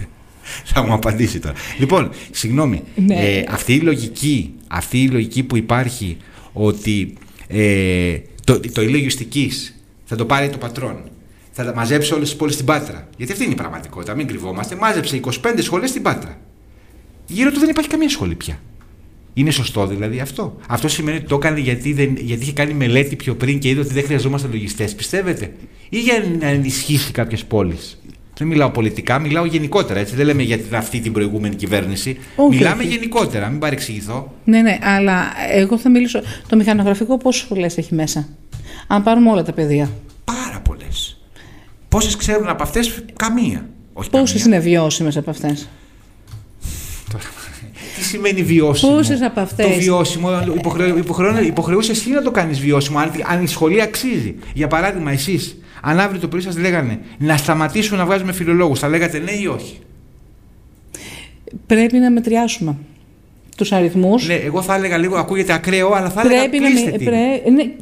Δεν γίνεται αυτό. Λέει τα παιδιά, και αν θέλει το παιδί, ωραία, το παιδί αν θέλει, τι να κάνουμε όμως? Τότε πάμε στην απεμπλοκή του σπουδές και εργασία. Ακριβώς. Πάμε σε μια άλλη. Ό,τι θέλετε. Σπουδάζω αυτό που θέλω, μου αρέσει. Και πάω μετά από εκεί και πέρα και θα δουλέψω οπουδήποτε αλλού. Αυτό ακόμα δεν το έχουμε ως κοινωνία δημιουργήσει κουλτούρα. Και δεν είμαι σίγουρη ότι απαραίτητα είναι καλό να απεμπλακεί εντελώς η προσωπική μου προσδοκία από την αγορά εργασίας. Καθόλου δεν πρέπει να απεμπλακεί. Δεν ξέρω αν θα ακουστεί ακραίο, αλλά η γνώμη μου είναι ότι θα έπρεπε. Η μόρφωση παραμένει μόρφωση. Βέβαια. Και πρέπει να υποστηρίζεται. Η μόρφωση παραμένει μόρφωση, αλλά δεν μπορείς να έχεις και 150.000 και Τι λέω, πολύ λίγους λέω. Πάνω από 1.000.000 μεταπτυχιακούς και δεν ξέρω πόσους χιλιάδες διδάκτορες. Είναι παράλογο όλο αυτό. Γιατί όλα αυτά τα παιδιά πάνε και κάνουν διδακτορικά? Ποιος τους έχει πείσει ότι θα τα βοηθήσει? Και μην μου πείτε το κάνουν για την έρευνα. Όχι. Πού θα βρουν για έρευνα στην Ελλάδα? Να λοιπόν γιατί φεύγουν στο εξωτερικό και πόσοι φεύγουν και πόσοι πετυχαίνουν. Για να είμαστε ειλικρινείς, 10, 20, 50, οι άλλοι τι κάνουνε? Κάθονται. Δεν ξέρω, μετά τον επαγγελματικό προσανατολισμό πιστεύω θα είδατε αν κάποια παιδιά πόσα σας είπανε μεταπτυχιακό. Εμένα συνέχεια μου λένε θα κάνω και ένα μεταπτυχιακό. Χωρίς να ξέρουν το λόγο. Αν τα ρωτήσετε, δεν ξέρουν το λόγο. Δηλαδή δεν έχουν την έννοια στο μυαλό τους του μεταπτυχιακού. Άρα, αν το βάλω όλο αυτό, δεν θα πρέπει να είναι συνδεδεμένο με την αγορά εργασίας. Να του εξηγήσουμε ότι η προϋπηρεσία παίζει πολύ μεγάλο ρόλο. Καλύτερα να εργαστείς. Καλύτερα να δεις τι χρειάζεσαι για να βγάλεις ένα πτυχίο. Μην το βγάλεις στην τύχη. Μην κάνεις διδακτορικό χωρίς λόγο. Το διδακτορικό δεν είναι για χόρταση.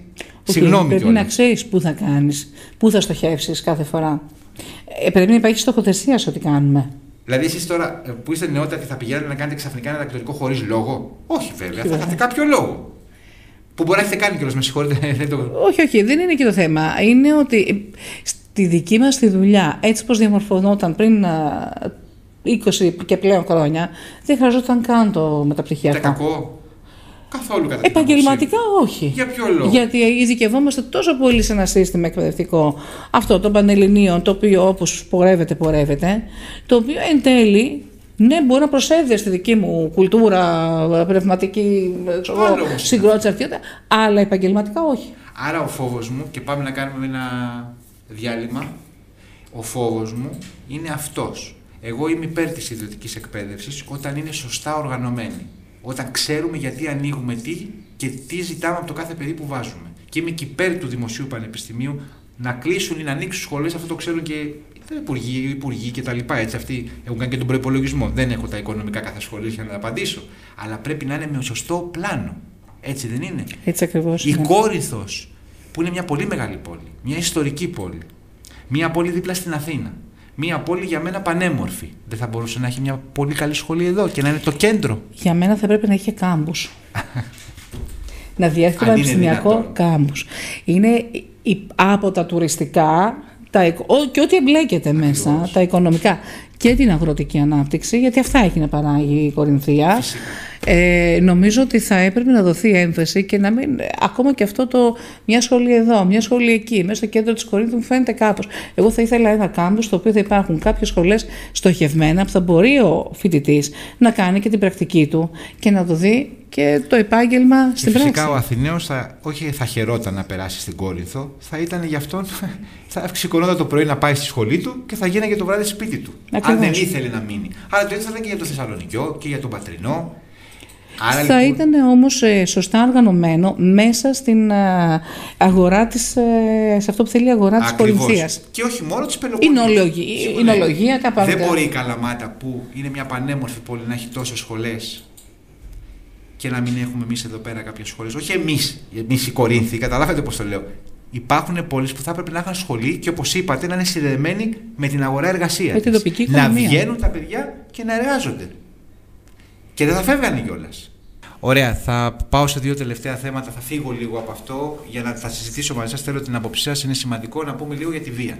Δεν μπορούμε να μην πούμε γι' αυτό. Που συνδέεται βέβαια. Δηλαδή, όλο αυτό το ανάκατο που έχει η εκπαίδευση είναι πάρα πολύ λογικό να δημιουργεί μια κατάσταση τέτοια που να μην μπορούμε να ελέγξουμε και τη βία. Η οποία διωγγώνεται. Συνεχώς. Η οποία κατεβαίνει και σε πιο μικρές πλέον τάξεις.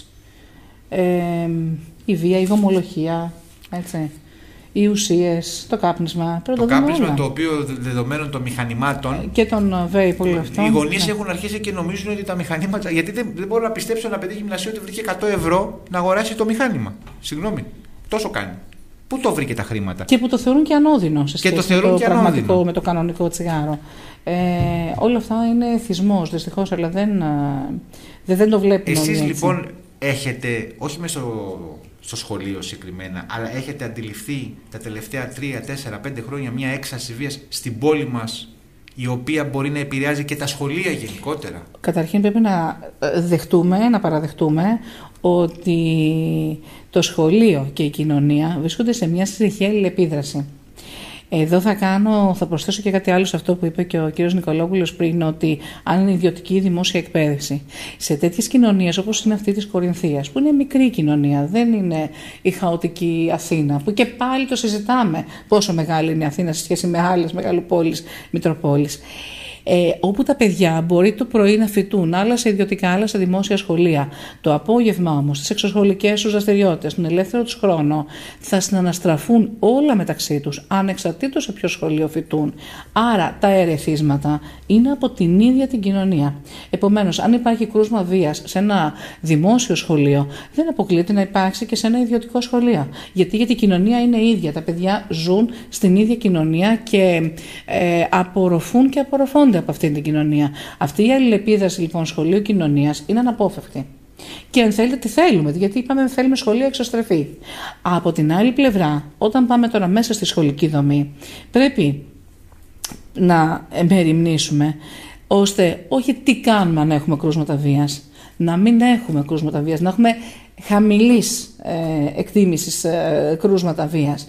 Να την αποφύγουμε εντελώς, να είναι πάρα πολύ δύσκολο, ακόμα και αν θέλετε και στην πλάκα τα παιδιά, ιδίως οι έφηβοι, θα παίξουν μεταξύ τους. Μιλάμε για την σκληρή βία. Μιλάμε για τη βία τη σκληρή, η οποία έχει συνδεθεί με την έξαρση του φασισμού σε πολύ μεγάλο βαθμό. Αυτό δεν μπορούμε να το ξεχνάμε. Με την απαξίωση του γυναικείου φύλου, με την μουσική η οποία είναι σε ένα άλλο πια περιβάλλον και επίπεδο. Εμείς σαν σύλλογος γονέων στο σχολείο το δικό μας συναντάμε συνέχεια φασιστικά μηνύματα στους τοίχους, συνέχεια ρατσιστικά μηνύματα στους τοίχους, συνέχεια εναντίον των γυναικών. Και αυτό τι δείχνει? Δείχνει ότι η βία, εκτός ότι τώρα πιαστούμε, συγγνώμη κιόλας για τη λέξη, να παίξουμε μπουνιές, μπορεί να παίζαμε και πριν 30 χρόνια. Θα κάνουμε μπιφ. Ναι, θα κάνουν μπιφ τώρα. Αυτό δηλαδή δεν λέει κάτι. Μιλάμε για τραγικά πράγματα άλλου τύπου. Και το ζήτημα είναι. Και η βιντεοσκόπηση αυτό. Εμένα με σοκάρει αυτό. Ότι πρόβλημα. Δεν είναι μόνο ότι πλακώνονται. Είναι ότι υπάρχει το στένος να το βιντεοσκοπήσεις, να το στείλεις αυτό, να το διαχείρισεις μέσα στο διαδίκτυο. Είναι τον χειροκροτούν οι υπόλοιποι. Υπάρχει στο σχολείο σας τέτοιο πρόβλημα? Όχι, δεν έχουμε τέτοιο πρόβλημα. Αν υπήρχε ένα τέτοιο πρόβλημα στο σχολείο σας, όχι μάλλον. Θα κάνω ερώτηση, δεν θέλω να πάμε τόσο. Αν υπήρχε σε ένα ιδιωτικό σχολείο τέτοιο πρόβλημα, πιστεύετε το ιδιωτικό σχολείο γενικότερα ότι θα ήθελε να το βγάλει προς τα έξω ή για εμπορικούς λόγους θα το έκρυβε και θα το αντιμετώπιζε εσωτερικά? Θεωρώ το ιδιωτικό σχολείο θα προσπαθήσει εκ των προτέρων να λειτουργήσει. Δηλαδή, ο γονιός όταν έρχεται σε ένα ιδιωτικό σχολείο δεν ζητά μόνο την εκπαίδευση, ζητά και το πλαίσιο. Και το πλαίσιο ποιο είναι? Είναι αυτό που λέμε, η ασφάλεια.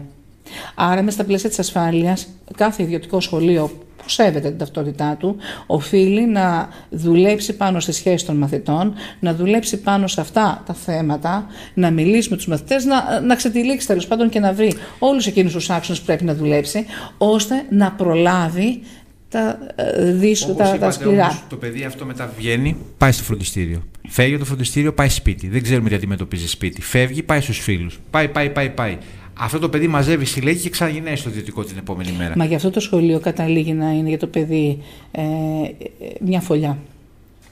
Είναι φωλιά το σχολείο, να βάλω και το δημόσιο, διότι θα σας πω ότι και στο δημόσιο μπορεί σε ένα δημόσιο να καλύψουν ένα γεγονός. Δεν έχει να κάνει με το ιδιωτικό, γιατί ο διευθυντής ή η διευθύντρια δεν θέλει να ακούσει το όνομά του, γιατί είναι καριερίστας, γιατί σου λέει γιατί να ταυτιστεί το σχολείο το δικό μου με βία και να το καλύψει.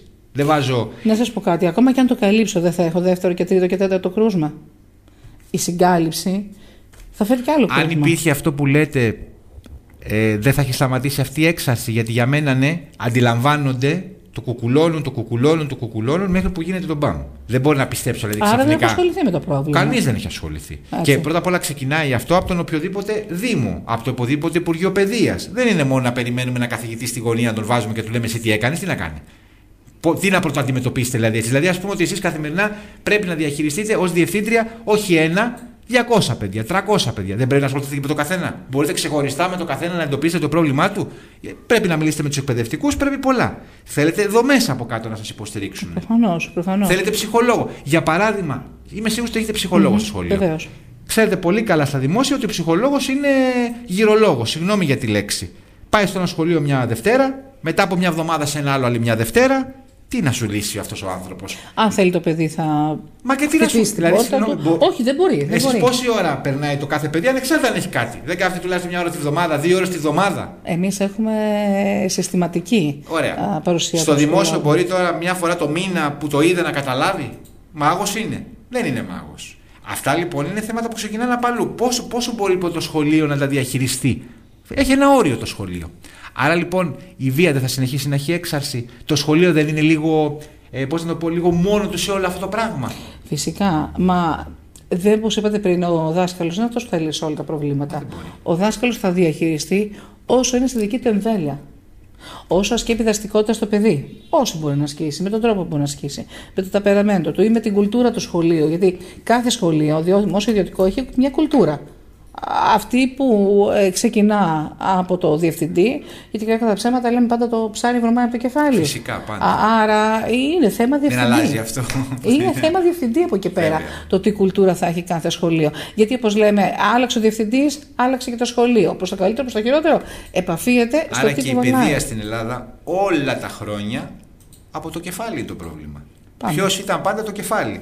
Και ξαναλέμε, δεν μιλάμε για τώρα εμείς, μιλάμε γενικότερα. Διαχρονικά. Διαχρονικά, πολύ σωστά. Πώς θα μπουν οι γραμμές ανάπτυξης και οι πολιτικές που θέλουμε? Κατεστραμμένο σύστημα που άλλαζε στις Πανελλήνιες κάθε χρόνο. Επειδή δεν άλλαξε ο υπουργός, άλλαζε και το σύστημα. Μετά αλλάζανε και τα εσωτερικά των σχολείων. Παίρναν το ένα μέτρο, βάζαν άλλο μέτρο. Όλο αυτό λοιπόν δημιούργησε και ένα μεγάλο χάος. Με αποκορύφωμα τώρα, και πάλι ρωτώ τη γνώμη σας, το μέτρο αυτό για τιμωρίες. Μόνο φυλάκιση δεν έχω ακούσει. Πιστεύετε θα λύσει? Θα αλλάξει το μέτρο αυτό τώρα. Ναι, άκουσα ότι θα τους βάζουν. Θα πάμε σε αναθέσεις. Ναι, θα κάνουν δουλειά κοινωνικό έργο. Ναι. Πιστεύετε θα διευκολύνει, θα λύσει? Δηλαδή θα σταματήσει, θα φοβάται ο νέος και θα λέει θα κάνω κοινωνικό έργο, ή θα το πάρει και τίποτα σαν παράσημο? Είναι σαν να μου λέτε ότι ξύπνησα σήμερα και είμαι άλλος άνθρωπος. Ακριβώς. Τίποτα θα γίνει. Άλλο ένα λάθος μέτρο κατά την άποψή μου, την ταπεινή. Δεν μπορείς να αλλάξεις κουλτούρα από τη μία στιγμή στην άλλη. Ένα πράγμα το οποίο πολλές φορές έτσι συζητάμε, γιατί μια συνέπεια πρέπει να υπάρχει στο μαθητή που έχει αποκλίνουσα συμπεριφορά. Η συνέπεια δεν θα είναι τιμωρητικό, μπορεί να είναι συμβουλευτικό, οποιαδήποτε μορφή και αν πάρει. Εγώ το έχω παρατηρήσει, επειδή στο σχολείο μας το ανθρωποκεντρικό μοντέλο είναι η κορυφαία, η κεντρική φιλοσοφία του σχολείου. Όσα παιδιά φοιτούν στο σχολείο μας από τις πρώτες τάξεις του δημοτικού, στο γυμνάσιο πολύ πιο εύκολα εγκληματίζονται και πολύ πιο εύκολα συνεχίζουν αυτή την κουλτούρα. Τα παιδιά που μας έρχονται από άλλα σχολεία και δημόσια, έχουμε ακούσει ατάκες του τύπου «Εμένα εκεί με βάζαν να καθίσω για να μην τους ενοχλώ και δεν ξανασχολήθηκε κανείς μαζί μου».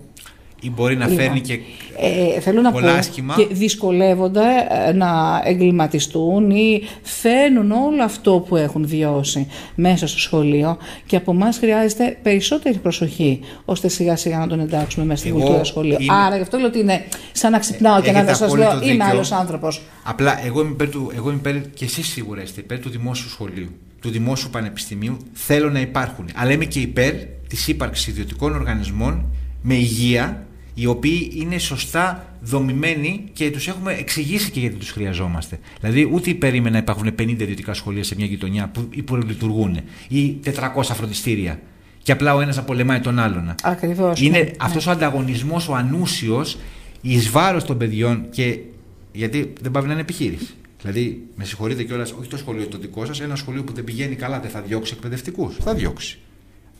Αν δεν λειτουργεί, δεν μπορεί να τους κρατήσει. Δεν θα το δει δηλαδή, πώς να το πω, για το καλό των παιδιών. Δεν αλλάζει αυτό. Ναι. Άρα λοιπόν, είναι επιχείρηση. Είμαστε υπέρ της καλής λειτουργίας όλων αυτών. Γι' αυτό και τώρα λοιπόν να κάνουμε 2 τελευταία θέματα πριν κλείσουμε, γιατί δεν μας φτάνει χρόνος όπως καταλάβαμε. Ποια είναι η γνώση, η άποψη για τα ονάσια πρότυπα εκπαιδευτικά, τα οποία ανοίγουν και τα οποία προσφάτως γίνανε στο Μενίδη εξετάσεις στο δικό μας το σχολείο, και μας ανακοινώθηκε ότι του χρόνου θα έχουμε τουλάχιστον 30 άτομα ανατάξει, γιατί όσα παιδιά δεν θα πάνε στα πρότυπα θα πρέπει να μοιραστούν στα υπόλοιπα σχολεία. Και πώς θα λειτουργήσει μια τάξη με 30 άτομα? Δεν θα λειτουργήσει, είναι σίγουρο. Είναι απίθανο να λειτουργήσει. Και δεν μιλάμε τώρα για την τρίτη ηλικίου που, όπως ξέρετε, τα παιδιά πάνε φροντιστήρια. Κακώς κατ' εμέ αυτή η λογική του φροντιστήριου, αλλά είναι παγιωμένο. Μιλάμε για το γυμνάσιο τώρα. Μιλάμε για το λύκειο την πρώτη ηλικίου. 30 παιδιά σε τάξη. Γιατί αν έχετε, ίσως δεν το έχετε δει ή σίγουρα το έχετε μελετήσει, τα ονάσια είναι πρότυπα στη λογική του δίνω κάποιες εξετάσεις η κάθε τάξη 15 παιδιά κτλ. Δίνουμε με άλλο τρόπο εμείς πανελλήνιες, είναι οι καλοί μαθητές, δεν θα έχω βία εκεί, θα τα έχω όλα τέλεια και ρίχνω τους υπόλοιπους 30 σε μια τάξη για να έχω τα πάντα. Μπορεί να ακούγομαι περίεργος, μπορεί να μην είναι αυτό που λέω ξεκάθαρο, αλλά νομίζω ότι κάτι τέτοιο γίνεται. Εγώ να σας πω την αλήθεια, δεν είμαι αρνητική στο να βλέπω να κινείται κάτι στα νερά της εκπαίδευσης. Δηλαδή... Όχι εις βάρος όλων όμως πραγμάτων. Εγώ, να σας πω μια παρένθεση, πήγαινα σε κλασικό πρώτη ηλικίου. Ήθελα να γίνω φιλόλογος. Αλλά στα αρχαία δεν ήμουν καλός. Λοιπόν, υπήρχαν τα κλασικά σχολεία. Υπήρχαν τα αθλητικά σχολεία. Υπήρχαν τα μουσικά. Τώρα κλασικά δεν υπάρχουν. Με συγχωρείτε αν υπάρχει ένα. Μουσικά δεν ξέρω, 2 νομίζω. Υπάρχουν λίγα. Αθλητικά ελάχιστα. Αυτά ήταν τα λεγόμενα πρότυπα και φυσικά υπήρχαν και 1-2 πρότυπα. Αυτά τα πρότυπα που μπαίνουν τώρα εις βάρος, νομίζω, μπορεί να κάνω και λάθος, θα το δούμε. Μήπως δεν διευκολύνουν? Νομίζω ότι έχουν να υπηρετήσουν μια κοινωνική ανάγκη, μια κραυγή γονέων περισσότερο, ότι θέλουμε ποιοτική δημόσια εκπαίδευση. Κατά όλα πρότυπα τότε. Γιατί τα κάνεις όλα πρότυπα? Νομίζω ότι από εκεί και φυσικά για να υποστηριχθεί, φαντάζομαι θα πρέπει να υπάρξει ένας ελεγκτικός μηχανισμός πίσω από τα ονάσια, θα πρέπει να υπάρχει ένα φίλτρο ποιότητας. Πώς θα λειτουργήσουν αυτά τα σχολεία? Δεν το ξέρω. Αλλά γιατί δεν τα κάνεις όλα, είναι η απορία μου. Γιατί δεν κάνεις ονάσια, αφού τότε θα πεις και ονάσια. Γιατί στα πρότυπα, φοιτούσαν εκπαιδευτικοί οι οποίοι τελεχώνονταν από εκπαιδευτικούς που είχαν κάποια προϋπηρεσία και κάποια διαπιστευτήρια ποιότητας. Ήταν πιο αυστηρά. Βεβαίως. Δεν είχε περιορισμό ότι. Μάλλον δεν πήγαινε οποιοδήποτε. Εισάγονταν καινοτομίες. Χωρίς όμως να δοκιμάζονταν. Δεν ήταν εις βάρος των άλλων σχολείων, γιατί εκεί πήγαινε αυτός που ήθελε να κάνει φιλολογία. Ναι. Αυτός δεν ήθελε να πάει στο γενικό. Ενώ τώρα μιλάμε ότι πάνε γενικά όλα τα παιδιά εκεί. Θα το δούμε στην πορεία. Δεν θέλω να σας φέρω σε θέση γιατί δεν το ξέρουμε. Αυτό πρέπει να υπάρχει και ένα φίλτρο ποιότητας, γιατί αλλιώς ποια σκοπιμότητα. Θα υπάρχει. Πιστεύετε ότι θα υπάρχει? Θα ήθελα να πιστεύω ότι θα υπάρξει, γιατί αλλιώς δεν θα είναι βιώσιμα και αυτά. Δηλαδή θα είναι άλλο ένα σχολείο χωρίς όμως προσανατολισμό. Πάντως ήδη οι γονείς πολύ λογικά, μόνο για τον αριθμό 30 που ακούσαμε, αντιδρούν. Μια τάξη το ξέρετε καλύτερα από μένα. Βέβαια, εγώ πήγαινα στο δημοτικό με 36 μαθητές. Και όταν γίναμε 40 μας έσπασαν. Και φανταστείτε το δάσκαλο στο άλλες δημοτικό. εποχές. Εγώ είμαι της άποψης ότι η δική μας εκπαιδευτική, τώρα θα ακουστεί λίγο περίεργο αυτό, αλλά τέλος πάντων, εντάξει, να με συγχωρέσει όποιος διαφωνεί, δεν το λέω με τη λογική ότι η σημερινή εκπαιδευτική είναι λίγο μαζεμένη. Δεν μπορούν, δηλαδή, βλέπεις τον γονιό μπροστά και του λέει: γιατί του βάλεις 18, γιατί του βάλεις 19, γιατί το μάλωσες, γιατί του μίλησες περίεργα. Δηλαδή υπάρχει ένας φόβος. Τι έκανες το παιδί, πώς το κοίταξες. Εμάς είχαν και λίγο έτσι. Κάποτε ο δάσκαλος, ο ιερέας, ο δήμαρχος και αστυνόμος ήταν οι άρχοντες του χωριού. Δεν είπα να πάμε και έτσι, αλλά. Δηλαδή, συγγνώμη. Υπήρχε σεβασμός στο δάσκαλο. Υπήρχε ένα σεβασμός. Αυτή τη στιγμή ο εκπαιδευτικός βάλεται. Δεν υπήρχε σεβασμός. Ο εκπαιδευτικός βάλεται, έχει απαξιωθεί και εδώ είναι και ένα άλλο. Γι' αυτό και δεν ελέγχει και την τάξη. Εμάς μας ελέγχανε τα 35, γιατί υπήρχε ένας σεβασμός. Και ξαναλέω, δεν είμαι της άποψης γιατί δεν έχει το χάρακα. Μην ακουστεί κάτι τέτοιο. Όχι. Αν είναι δυνατόν, δεν λέμε κάτι τέτοιο. Λίγο σεβασμό λέμε, δεν υπάρχει. Αλλά ό,τι έλεγε ο δάσκαλος ήταν νόμος όμως. Το ακούγαμε, το σεβόμασταν. Παρ' όλα αυτά, νομίζω ότι το πρόβλημα είναι αλλού. Για να μπει ο εκπαιδευτικός μέσα στην τάξη, πρέπει να θωρακιστεί σωστά. Είναι άλλο πράγμα να σπουδάσει ο φιλόλογος. Και είναι άλλο πράγμα να προετοιμαστώ για να μπω στη σχολική τάξη. Ακριβώς. Λοιπόν, εκεί είναι το ζητούμενο. Όταν λοιπόν θέλω να στείλω ανθρώπους μέσα στη σχολική τάξη, πρέπει να τους έχω εκπαιδεύσει σωστά. Πώς θα το κάνω? Να παρατείνω τις σπουδές του, να δώσω μια κατεύθυνση στο κομμάτι επιστήμη. Λέω φιλολόγος, γιατί είμαι φιλόλογος, μαθηματικός, οτιδήποτε. Πολύ πιο σοβαρά. Επαναξιολογούνται, επαναπροσμετρώνται όλα αυτά. Τώρα αρχίσαμε να μιλάμε για την αξιολόγηση του εκπαιδευτικού. Και πώς μιλάμε. Είναι λίγο δύσκολα τα πράγματα. Το πώς θα διαχειριζόμαστε. Η αλήθεια, μετά τον COVID έχει αλλάξει και λίγο ο κόσμος. Έχει γίνει πιο νευρικός, έχει γίνει πιο απαιτητικός. Προβάλλει τα προσωπικά του θέλω πολύ πιο εύκολα, αφιλτράριστα. Έχει γίνει πιο μάλλον απομονώνεται περισσότερο. Δεν θέλει να επικοινωνεί. Προσπαθεί όλα να τα κάνει διαδικτυακά. Και διεκδικεί πράγματα που δεν. Και ας μην του ανήκουν. Δηλαδή, ναι, πήρε 18. Μα για 18 ήταν. Τι να κάνουμε τώρα, το κάνουμε 19. Μα δεν θα πρέπει να ασχολείσαι με αυτό. Δεν σε νοιάζει τι πήρες. Πρέπει να σε νοιάξει γιατί το πήρες, τι πρέπει να αλλάξεις και τελικά τι θες να κάνεις και στη ζωή σου. Γιατί δεν κοιτάμε αυτό την προσωπική μας πορεία. Κοιτάζουμε τι κάνει ο άλλος για να πάρουμε την αριστεία που δεν μας αξίζει όμως. Ένα τελευταίο θέμα πριν κλείσουμε.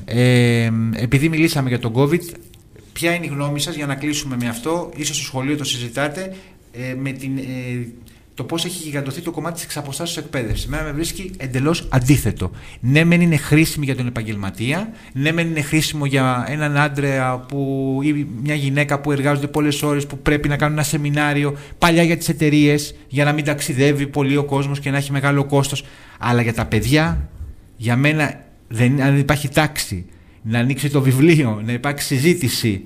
Δηλαδή, όταν έχουν κάτι καταλήψεις και μου λέει η κόρη μου θα κάνουμε από το σπίτι, λέω παιδί μου κλείσω και πέσα για ύπνο καλύτερα. Δηλαδή είναι αστείο. Να σας πω κάτι, να σας το βάλω και πιο δύσκολα. Το ότι σε λίγο θα έχουμε το ολόγραμμα. Αυτό εντάξει, δεν θέλω να το. Το ολόγραμμά μου ή το avatar μου να. Το έχετε δει τελευταία πόσα προγράμματα βγάζει η Πάντιος ή και άλλες σχολές που είναι εντελώς. Δηλαδή δεν υπάρχει καθηγητής, απλά υπάρχει ένα βιντεάκι και μιλάει ένας. Σου ανοίξει κάποιες σημειώσεις και λες τώρα. Δηλαδή αν έχω μια απορία τι κάνω. Μαθαίνεις από το. Δίνεις και κάποιες εξετάσεις και παίρνεις και μια βεβαίωση.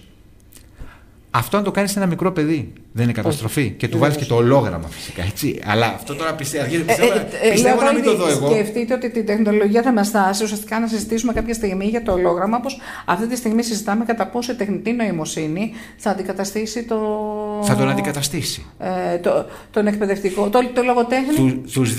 Τους δείχνω ένα δίλεπτο βίντεο πριν ξεκινήσω την ομιλία για τον επαγγελματικό προσανατολισμό που δείχνει το εξής. Δείχνει πόσα επαγγέλματα έχουν αντικατασταθεί ίδια τα ρομπότ. Και δεν ξέρουμε τι θα γίνει την επόμενη δεκαετία. Περιμένετε να σας ολοκληρώσω αυτό που θέλω να πω, γιατί είχε λίγο αστείο. Αφού λοιπόν το παίζω, δείχνει ένα τρακτέρ να κάνει την παραγωγή μόνο του. Δείχνει ένα δάσκαλο, στο τέλος λοιπόν δείχνει και ένα ρομπότ που ανοίγει μια πόρτα και μπαίνει ένα άλλο ρομπότ. Κλείνω λοιπόν το βίντεο και ρωτάω, πείτε μου, λέω, ποια επαγγέλματα αντικαταστάθηκαν? Και μου λέει ένας βαθύς, ο πορτιέρης. Αυτό μόνο συγκράτησε. Μα δεν υπάρχουν και ξενοδοχεία που έχουν στη ρεσεψιόν. Δηλαδή δεν θα υπάρχει πια επάγγελμα. Όποιο επάγγελμα μπορεί εύκολα να αντικατασταθεί, θα το αντικαταστήσουμε. Και έχουμε πείσει τους εαυτούς μας ότι θα υπάρξουν, λέει, δουλειές. Πώς χάθηκε παλιά ο Γαλατάς? Υπάρχει ένα πολύ ωραίο βιντεάκι που δείχνει στη Νέα Υόρκη του 40 ότι υπήρχαν π.χ. 15.000 άλογα και ένα αυτοκίνητο. Και δείχνει τώρα ότι υπάρχουν πολλά αυτοκίνητα και ένα άλογο. Και σου λέει, να. Πώς αντικαταστάθηκε αυτό? Καλά, δεν είναι το ίδιο. Στην Σαντορίνη είχαμε τα γαϊδούρια για τα τουριστική ατραξιόν. Όχι, δεν είναι το ίδιο πράγμα. Νομίζω ότι πρέπει να επαναπροσδιορίσουμε λίγο τις αξίες μας και ότι ο άνθρωπος, ο εκπαιδευτικός άνθρωπος, πρέπει να παραμένει στη θέση του, γιατί δεν είναι η γνώση του. Αυτό έχουμε ξεπεράσει το στάδιο. Είναι η άβρα του, είναι η κουλτούρα του. Είναι πάνω απ' όλα αυτό που πρέπει να βάλουμε στην εκπαίδευση, το κομμάτι της ηθικής. Πρέπει να παντρέψουμε πια και να βάλουμε την ηθική μέσα στις επιστήμες για να μπορέσουμε να αξιολογήσουμε τι θα πρέπει να καταστεί εφαρμόσιμο και τι θα πρέπει να μείνει. Και είναι και το συναίσθημα. Μην ξεχνάμε ότι θα έχει χαρά, λύπη, ενδιαφέρον. Θα εκφράζεται. Ο καινούριος όρος για το περιβάλλον το σχολικό είναι το well-being.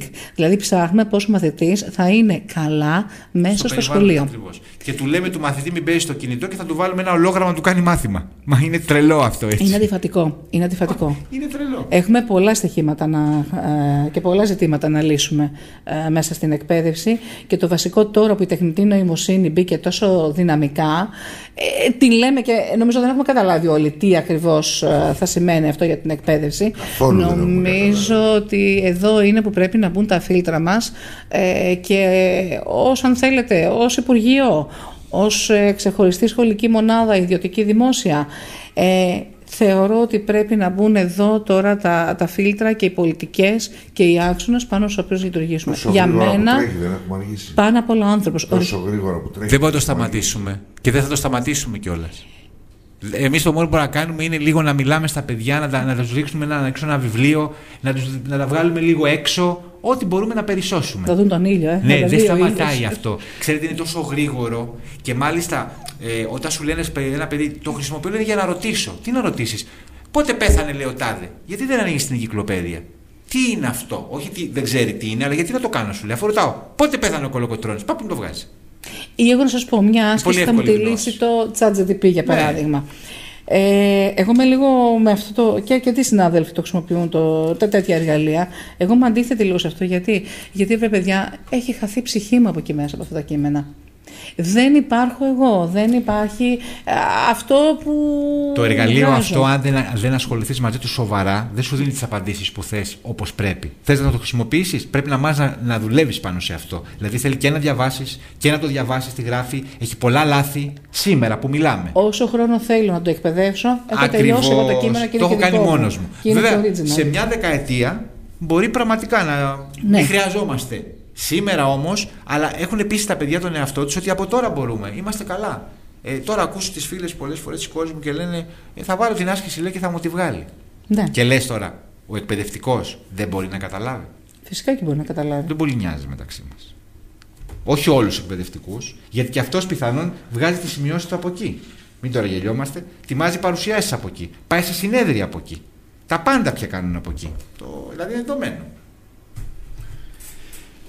Ώρες που θέλουμε, πολλές. Λοιπόν, αυτά. Ήταν μια πολύ ενδιαφέρουσα εκπομπή με καλεσμένη του Παναγιώτη Νικολόπουλου την κυρία Βασιλική Παπαθανασίου, διευθύντρια του γυμνασίου, ούτε του Λυκείου ούτε του Δημοτικού, στα εκπαιδευτήρια Ατσόγλου, και την ευχαριστούμε πάρα πολύ για αυτά που ακούσαμε με μεγάλη προσοχή. Είχα πάρα πολλά μηνύματα, πιστέψτε με, τα οποία είναι με το μικρό όνομα και κάποια επώνυμα τελείως. Αν και δεν είναι οι ερωτήσεις κάτι που να κρύψει το όνομά σου, δεν είναι κάτι που να φοβηθείς πολιτικό, ας πούμε, να πας απέναντι από τον υπουργό. Όχι. Εμείς είμαστε δάσκαλοι, δεν είμαστε πολιτικοί. Δεν ασχολούμαστε και θα την ξανακάνουμε. Και ακόμα και αν χρειαστεί να θίξουμε πολιτικό κομμάτι, γιατί και η εκπαίδευση από το κράτος ξεκινά, έχουμε την ελευθερία του λόγου μας. Θα κάνουμε άλλη μία εκπομπή, όποτε μπορείτε, να πούμε και άλλα θέματα, τα οποία είναι χρήσιμα να τα ακούνε και τα παιδιά και οι μεγάλοι όμως κυρίως. Γιατί οι μεγάλοι είναι που μεγαλώνουν τα παιδιά τους και τα επηρεάζουν και αυτοί σε μεγάλο βαθμό. Βεβαίως. Λοιπόν, κλείνουμε λοιπόν. Ευχαριστούμε πολύ. Η γνώση είναι δύναμη. Θα επανέλθουμε και με άλλες εκπομπές. Μας συγχωρείτε για το μεγάλο κενό. Έχουμε πολύ ωραία θέματα να συζητήσουμε. Κάποια θα είναι και λίγο πιο επικίνδυνα να συζητηθούν μπροστά στον κύριο Νίκο Νικολόπουλο. Θα το επιχειρήσουμε όμως. Και ελπίζω με το ChatGPT να μην έρθει πολύ σύντομα η ώρα που θα αντικαταστήσουμε τον ηχολήπτη. Λοιπόν, ευχαριστούμε πολύ. Ο ηχολήπτης δεν γίνεται, γιατί βάζει τα χέρια. Και δεν πιστεύεις δεν μπορεί να βάλει το ρομπότ. Λοιπόν, να πω κάτι το οποίο είναι λίγο σεξιστικό, αλλά το διάβασα, δεν είναι δικό μου, το πρωί. Και αυτό σε απαλλάσσει, δηλαδή, επειδή το διάβασες. Παντρεύτηκε μια κυρία. Ανέκδοτα θα πεις. Όχι ονόματα, έχει στοιχεία, στη Νέα Υόρκη. Και μετά από ένα χρόνο τη ρωτήσανε πώς πάει ο γάμος σας και λέει με το ρομπότ έχω δει την ηρεμία μου και μάλιστα είμαι και ικανοποιημένη σεξουαλικά. Πάρα πολύ. Μάλιστα, πολύ ωραία. Κανένα πρόβλημα. Καθένας ζήτησε τίποτα. επιλογές. Αυτό όμως είναι η προσωπική επιλογή δική της και δεν μπορούμε εμείς να την αμφισβητήσουμε. Είναι κατά της ανθρωπότητας αυτή.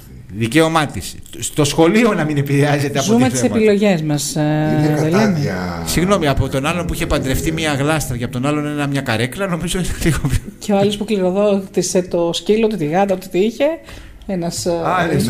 Ίσως είναι αυτό λίγο πιο μπροστά. Πάντως νομίζω ότι είναι extreme κοινωνία η οποία δεν μαζεύεται πλέον. Εντάξει. Είμαι λίγο παλαιομοδίτης, είμαι ίσως και λίγο ρατσιστής σε κάποια σημεία.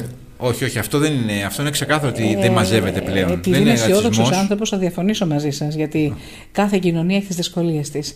Αν γυρίσετε χωρίς να ξέρετε την εμπειρία των επόμενων γενιών σε προηγούμενες κοινωνίες, θα δείτε ότι πάντα υπήρχαν δυσκολίες. Ο Καλιγούλας ήταν χειρότερος από ότι είναι σήμερα η κοινωνία μας. Αν ζούσαμε εκεί και δεν είχαμε την εδώ εμπειρία, θα μας φαντάζομαι φρικτή. Η διαφορά, αυτό που με ανησυχεί είναι το εξής, ότι τότε είχαν να κάνουν όλα με ανθρώπινα δεδομένα. Τώρα φεύγουμε από το ανθρώπινο. Σκεφτείτε όμως πόσο σκληρή. Σκληρή, αλλά μπαίνουμε σε κάτι άλλο. Δεν ξέρω αν είμαι. Απίστευτα, δεν το συζητάμε καν όλο αυτό. Και σήμερα όμως γίνονται. Και τα βασανιστήρια γίνονται και γίνονται και με άλλους τρόπους. Χειρότερους από τότε. Δηλαδή τότε ήξερες και ποιος είναι ο εχθρός. Τώρα δεν ξέρεις. Δηλαδή φανταστείτε ότι μπορεί κάποιος εσάς ή τον οποιοδήποτε να τον διαβάλει και να μην μπορεί να κάνει τίποτα. Ούτε καν να τον καταγγείλετε. Επειδή το επέλεξε. Επειδή του μιλήσατε άσχημα. Τότε ξέρατε ποιος είναι ο εχθρός. Άλλα δεν μπορούσατε να τον αντιμετωπίσουν. Σήμερα ποιος είναι. Το ξέρουμε. Με όμορφη διάθεση και με την καλύτερη ελληνική μουσική. Διολκός 105,6.